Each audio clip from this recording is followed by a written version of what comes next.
بسم اللہ الرحمن الرحیم۔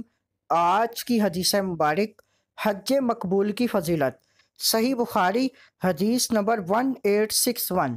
ام المؤمنین سیدہ عائشہ رضی اللہ تعالیٰ عنہ نے فرمایا، میں نے عرض کی، یا رسول اللہ صلی اللہ علیہ وآلہ وسلم، کیا ہم خواتین آپ کی معیت میں جہاد نہ کریں؟ آپ صلی اللہ علیہ وآلہ وسلم نے فرمایا، تم خواتین کے لیے بہترین اور افضل جہاد حج مقبول ہے۔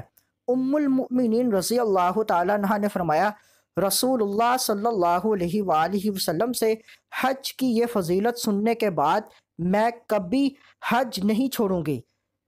اس حدیث مبارک میں حج کو جہاد کہا گیا اس لیے کہ جہاد کرنے والا اپنے نفس کو خواہشوں اور شیطان کے وار سے روک کر جہاد کرتا ہے۔ ایسے ہی مسلمانوں کے بہت بڑے اجتماع کی وجہ سے اسلامی شان و شوکت میں اضافہ اور بیت اللہ شریف کا تحفظ ہوتا ہے۔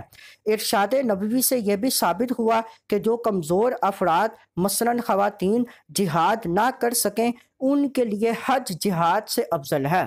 اس حدیث مبارک کو اپنے دوستوں کے ساتھ لازمی شیئر کریں۔